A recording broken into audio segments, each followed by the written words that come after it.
Thanks for joining me again for the Author Stories podcast, where I bring you the story behind the stories and the storytellers. Today I have a very special storyteller with me. Her name is Amy Hale, and Amy has been a friend of mine for several years, and our career paths have crossed on numerous occasions, and also become good friends. And it's my pleasure to have you on the show today, Amy. Thank you. I'm really happy to be here. Absolutely. Amy, you just released your second book just a little bit ago called Shadows of Jane, hmm and I have not gotten to read it yet, although it's next in my to be read list. But my middle daughter is a huge fan, and I read Ulterior Motives, your first book, and then I handed it to her, and she just completely geeked out, and I loved the first book, Thank you. and I'm excited to read the second one because she is just raving all over the place. Uh, Oh, good. but the question I ask everybody when they first come on the show is, tell us how you became a writer. What was the instigating thing that made you wake up one day and say, I'm going to be a writer?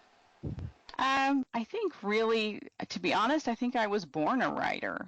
I can remember from uh, uh, uh, even a young age making up stories and writing poems and songs and just being as creative as I could with anything I could really. And in high school, one of my favorite classes was literature.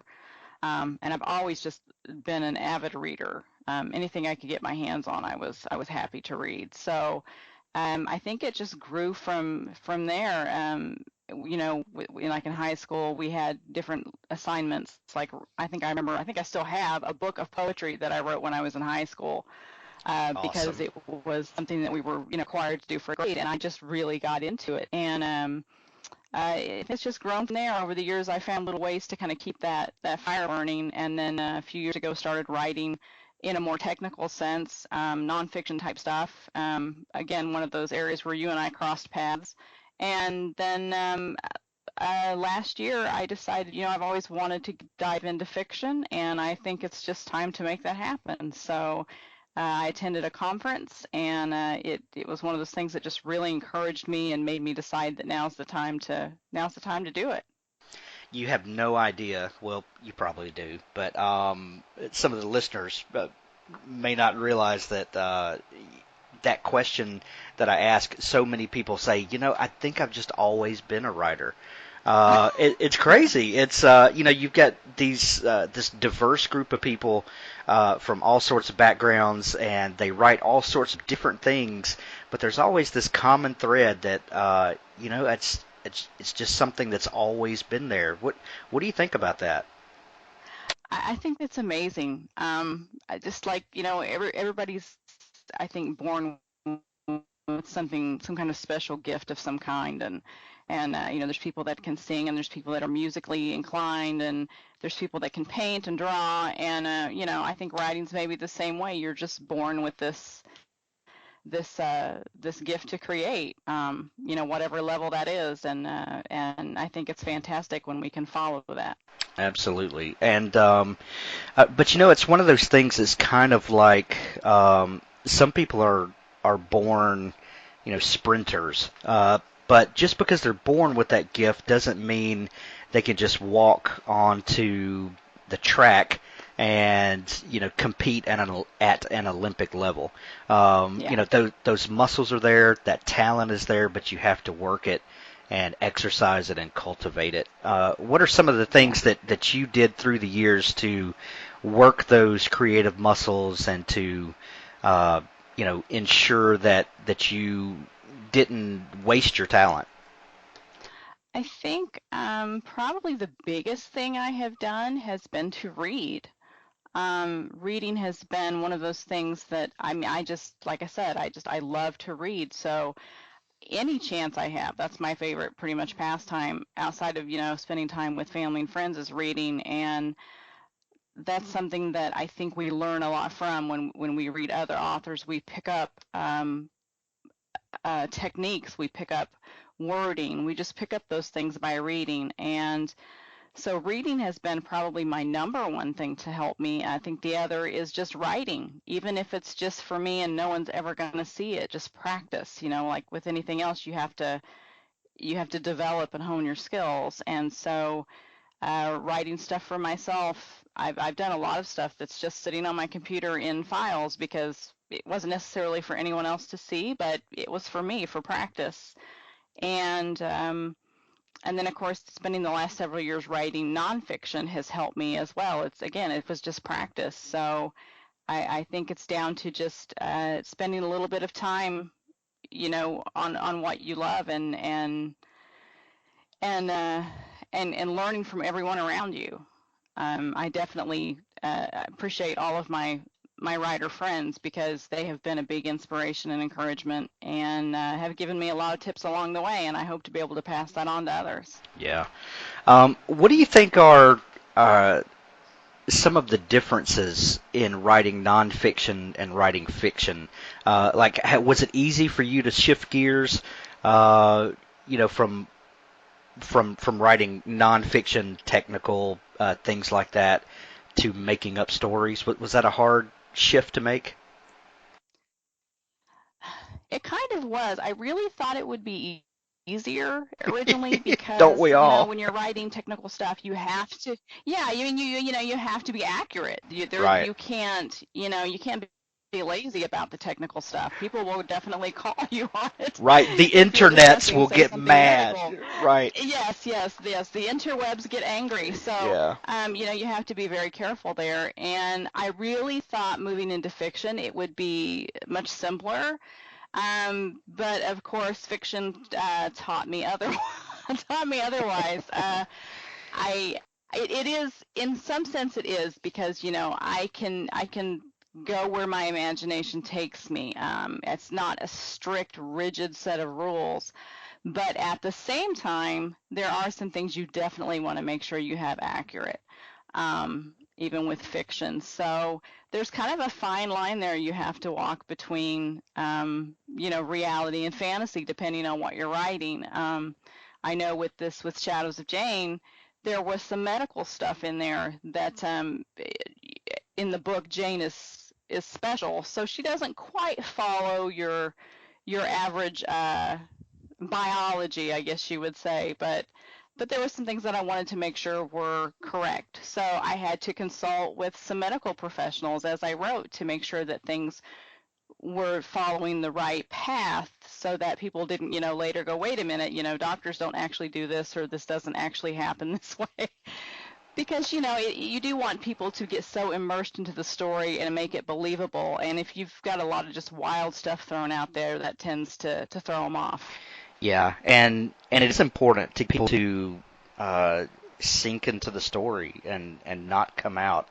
Uh, One of the books I wrote, Mulligan, is the first act is in 1929 on a cotton farm, and I kept, as I was writing that, I would catch myself uh, using modern phrases, or I would have the characters do something that wasn't invented then, and I'm like, oh crap, I can't do that, and Can't use it's that. Dang yeah, and it's like Yeah. really stressful sometimes, because you It think, can be. yeah, like I'm writing fiction, I'll just wing it and make it up as I go, and no, it's not quite uh, as easy as that.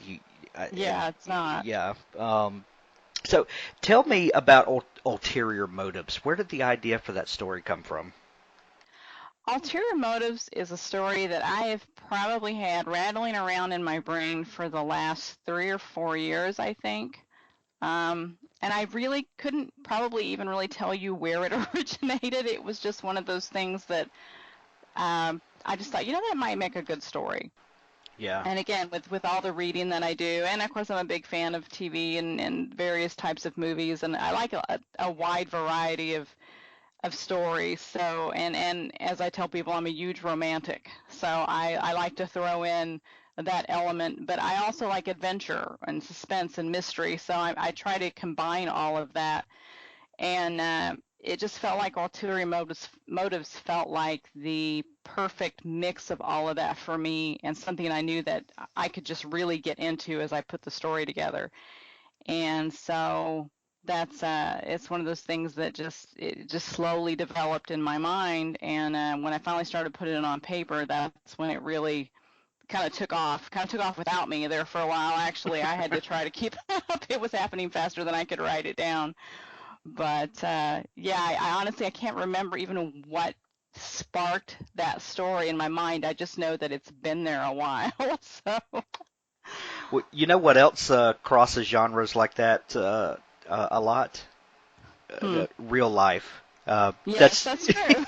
it's It very well does. it does, and there's this crazy thing that when you're a writer and you finish this book, and especially if you're an indie and you go to publish it, and then Amazon says, "What genre is this book?" and you're like, "I don't know. It's all of them. Yeah, It's and that kind of is fits everywhere. yeah, and that yeah, that's would you like to speak to that about uh, deciding what genre you are and how to like if a writer decides they want to write a book because we are required to kind of compartmentalize what this book is. How do you go Mhm. about telling when you're writing this story? How does it let you know what kind of story it is? I hate to pigeonhole myself into one genre, Yeah. but I would say that if, at least at this point, I would say I'm primarily a romance writer, and that's like I said, I'm a huge romantic. I'm a sucker for a good love story, and I like to see that element pretty much in anything that I'm writing or reading or watching or what have you. So I would say primarily that's probably where I fall. But it is hard to just categorize it in one spot because you're especially as you're writing, you're thinking, okay, well, it's about these two characters, and then maybe this third character that you hadn't even thought of kind of jumps in, and then another one jumps in, and the next thing you know, maybe you have a mystery on your hands, and things can change so quickly while you're writing that it's usually, at least for me, not until the end of the book when I go, okay, this has more of this element maybe than this. And then when I'm trying to, tell Amazon where it belongs, I have to just think of what is this primarily, and then go down the line. And so far, it's mostly been romance, and I think that's probably where my strong suit is at this point. But I like the idea of maybe branching out into other genres as I develop and grow as a writer. Yeah. Well, and ulterior motives to me was yes, at the heart of it, there's a love story and it's a romance story, uh, but there's so much more. It's a very rich. For a debut novel, I was really impressed with it. Thank you. It was very it kind of a lot of edge of your seat action and Yeah. very well done. I remember as a kid going to visit my grandmother, and she and her sister, who lived a couple of hours away from her, they would each buy these Harlequin romance books, these little dime store paperbacks, and Yeah. they would just blaze through these books, 2 or 3 a week, and then they would go visit each other every couple of months, and they would take this brown paper bag full of books and trade books back and forth. And Uh-huh. and I remember thumbing through some of those and just kind of like, oh, these are sappy and whatever. But the It's that mushy love stuff again.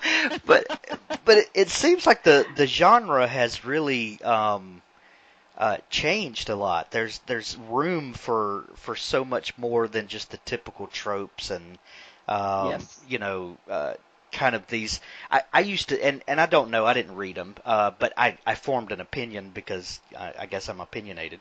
That it just seems like as quickly as they read through them and as often as these authors churned out these books, like they probably were very formulaic and just they kind of had a machine that they went through. But I appreciate that, and maybe it's just my own ignorance of the genre, but there seems to be so much more and more that appeals to more than just uh, um, the two grandmothers who read Yeah. 5 romance a week. There's. I guess what I'm trying to say is the genre is there's really a lot for everybody in there if people will just kind of put their prejudices aside.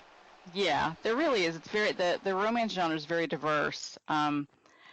And I think it's gotten more so over recent years. It's not just the Harlequin. I mean, there's so many different branches off of the romance category now that you can find just about anything you're looking for. And I know romance is made fun of a lot, and it's has a lot of names attached to attached to it, and they're not all positive, but I think it resonates with a lot of people. I mean, ultimately, life is about falling in love and having that life partner or what have you for the rest of your life to go through all those adventures that come along.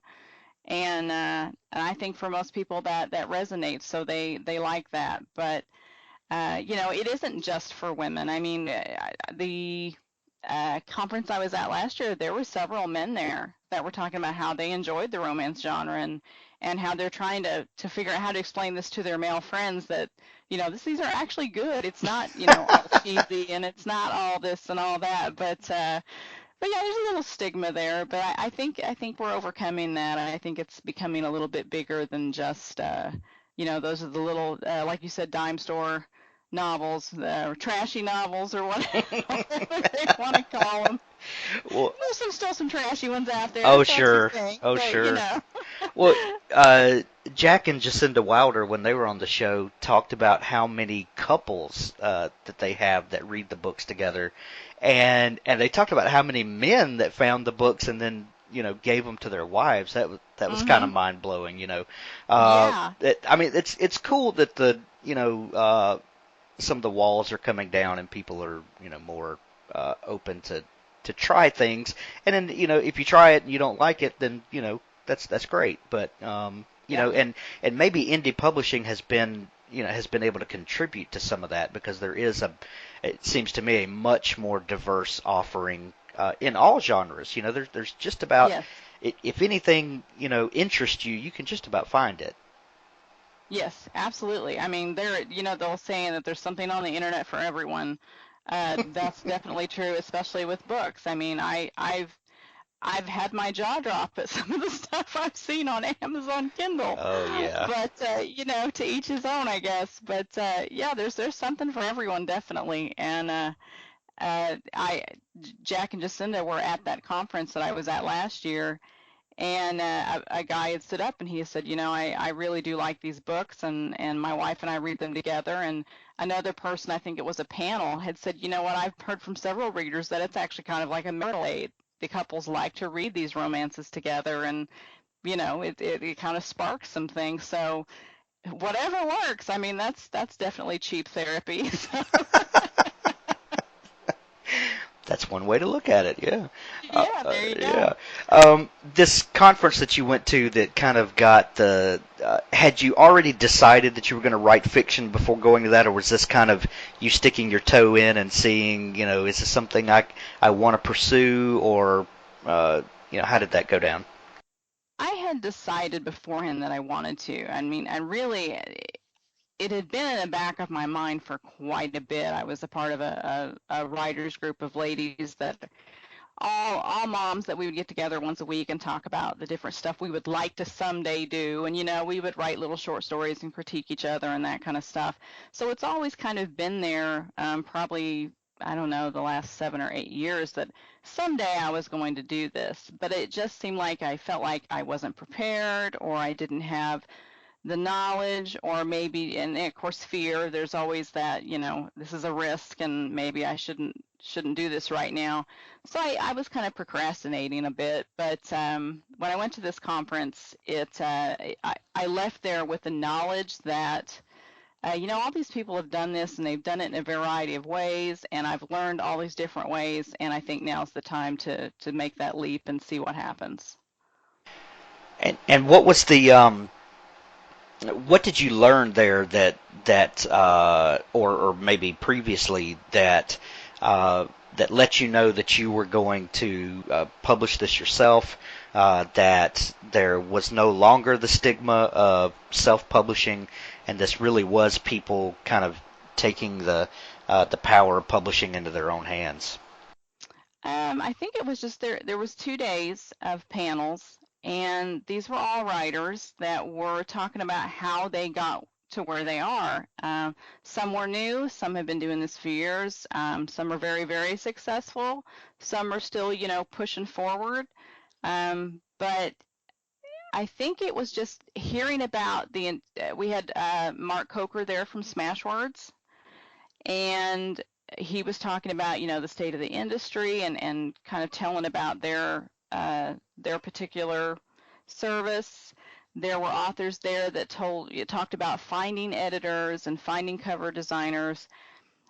They talked about developing the characters. I mean, it was just like the whole package just put into these little sessions where you could take notes and think about it. And a majority of the big successes there had at least started out as indie writers, and some of them were hybrid. They were doing both.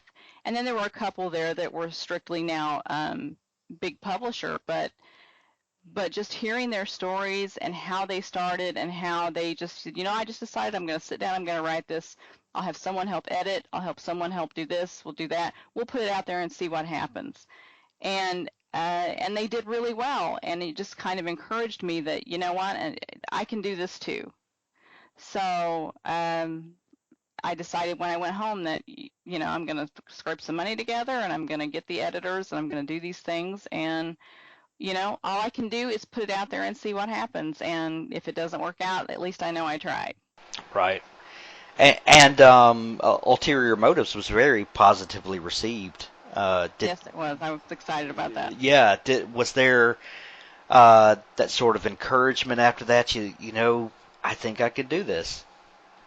Yeah, it really did. I mean, it's been slow, new name out there, new face, but the feedback that I've gotten from those that have read the book has been tremendous. It's encouraged me to keep trying, and I think it's kind of, pushed my creativity a little bit with each. Now I'm kind of thinking with each book, how can I draw the reader in more? How can I make the story more interesting than my last one?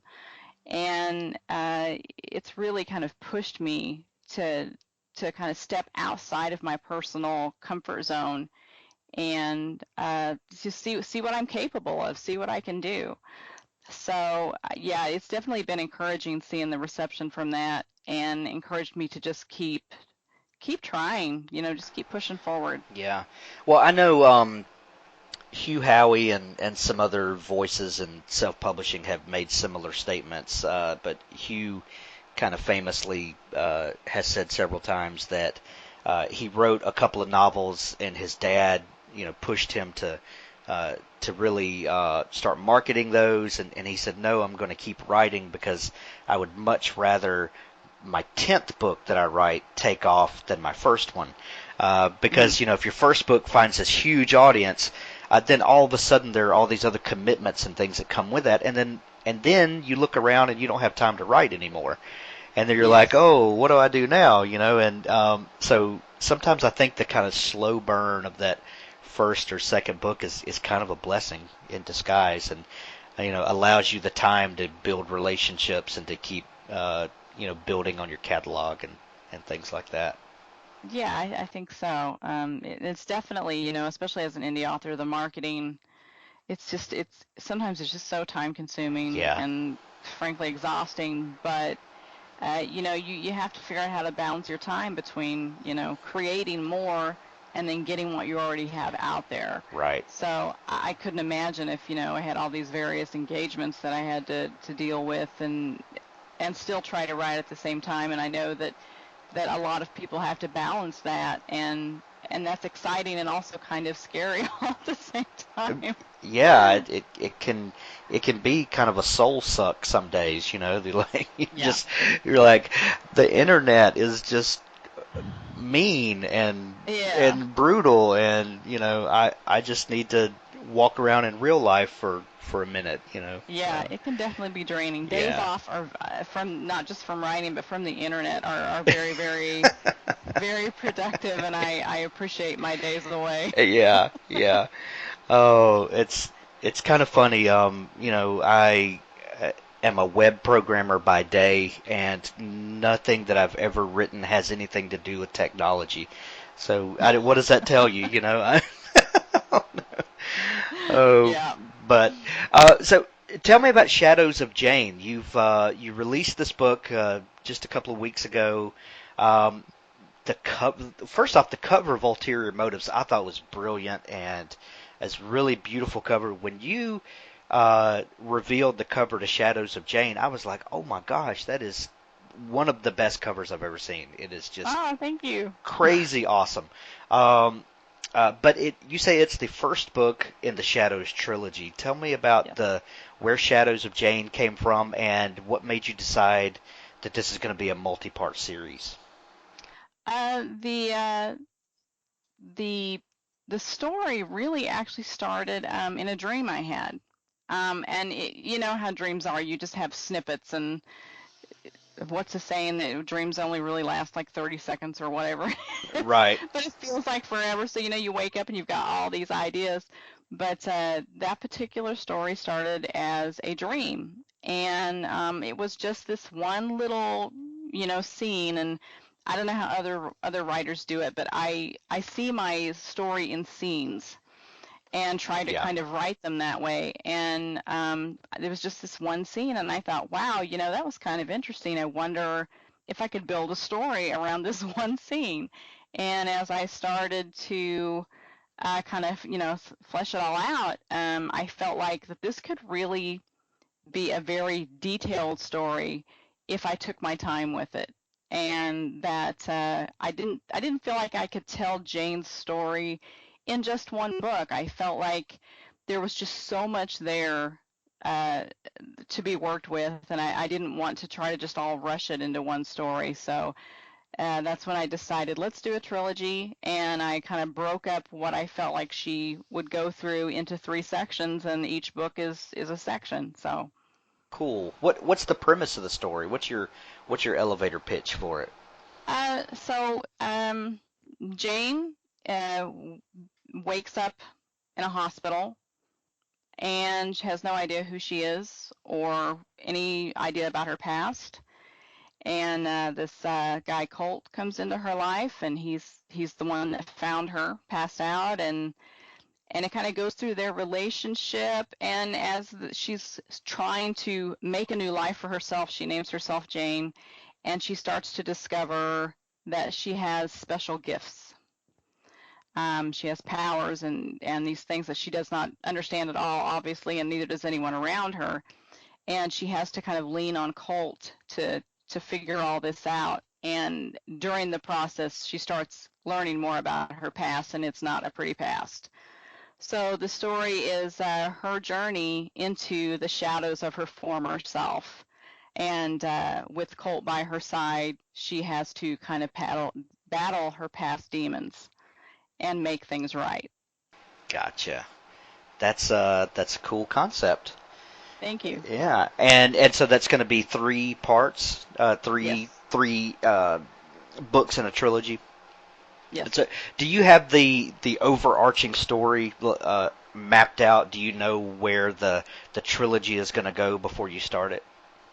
For the most part, I know with like I said, as I write, things sometimes change, but I kind of have a general idea. I knew with the first book, I knew where it was starting and I knew where it was ending. And for the other two books, I have just kind of the general plot line of what the whole purpose of that particular story is. So I don't have all the details quite nailed down yet, but the second book is in progress, and it's starting to develop. So I just have to trust that my brain will bring it all together the way it's supposed to go. So, do you consider yourself when you write an outliner or a pantser, or are you kind of between those two somewhere? I'm kind of between. I tend to start out kind of, with just a general idea and then write kind of by the seat of my pants. And then about, I don't know, 4 or 5 chapters in, then I start deciding, okay, now I need to tighten this up and I need to actually, put an outline together of where we're going because just like my mind, I tend to wander in different directions if I don't rein myself in. So yeah, I had to. I tend to sit down and start going. Okay, now that I have an idea where this is going, I'm gonna start plotting out each of these chapters a little bit so that I make sure I stay on track and don't wander off in some completely different direction and then realize that I've not taken the book where it needs to go. Gotcha. There's a surprising number of writers that kind of have that same workflow. You kind of know uh, where the story's going, and you write toward that, Mm-hmm. but you give yourself the freedom to follow the story as it evolves. And I've interviewed people that are very strict outliners. We did a whole show with Libby Hawker on outlining, and she has a Mm-hmm. very specific process. And I love that people can do that. I just don't. I'm not as maybe I'm not as disciplined, not disciplined enough to do that. But I do know that my writing is much more productive when I have an idea of where I'm going that day.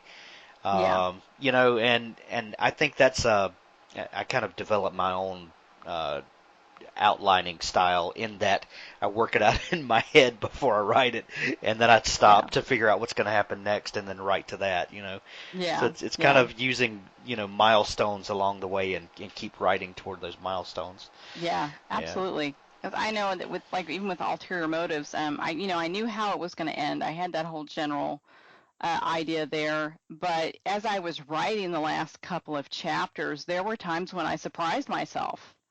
There were things in there that I didn't expect to be there.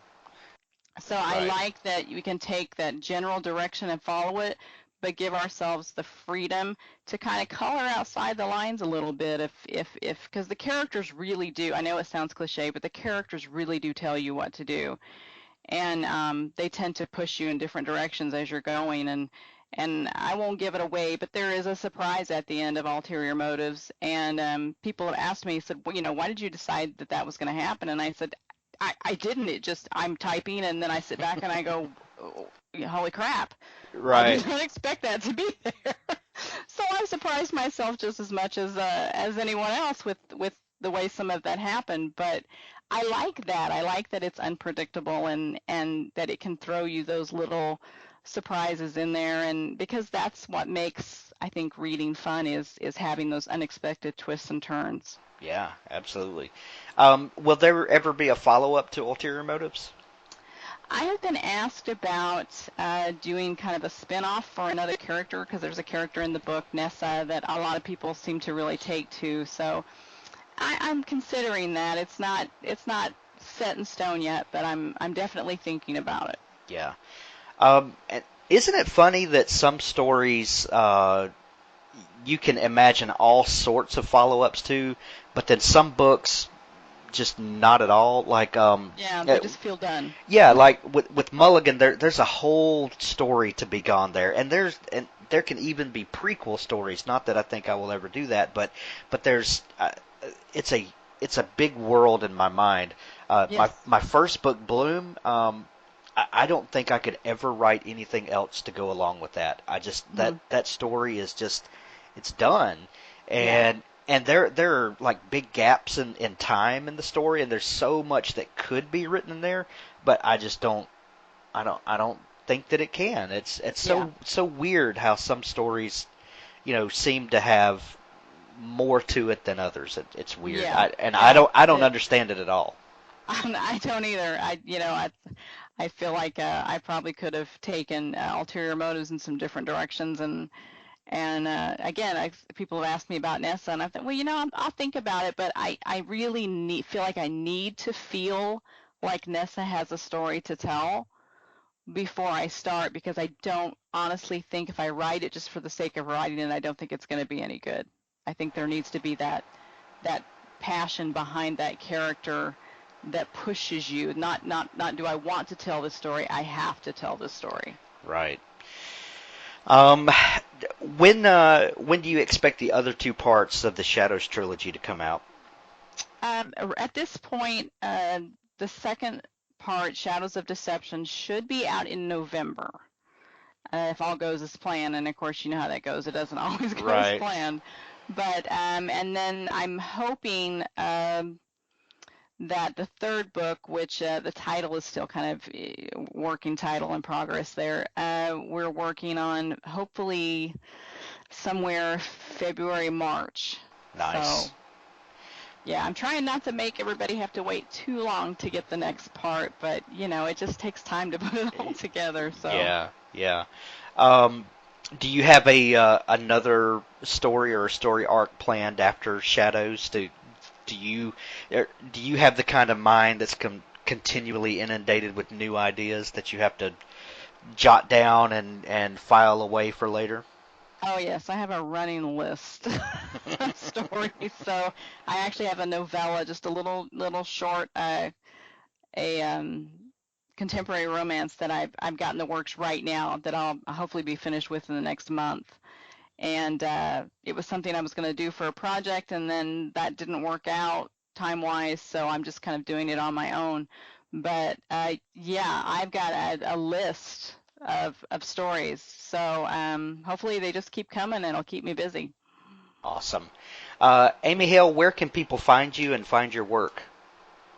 You can find me at www.authoramyhale.com, and then of course on Facebook, I believe it's Facebook. I don't know if it's author. I think it's author Amy Hale on Facebook as well. And then, of course, on Amazon, if you look up Amy Hale, you'll find me there. So Twitter, author Amy Hale. I'm all over the place. So Awesome, and I'll put links to all those where people can just click and follow you on Facebook and all right, Twitter great. and all that good stuff. Amy, it was great to talk to you, and I'm going to send everybody over to get copies of Ulterior Motives and Shadows of Jane, and we wish you the best of luck in the follow-ups to it. Thank you so much. I appreciate it.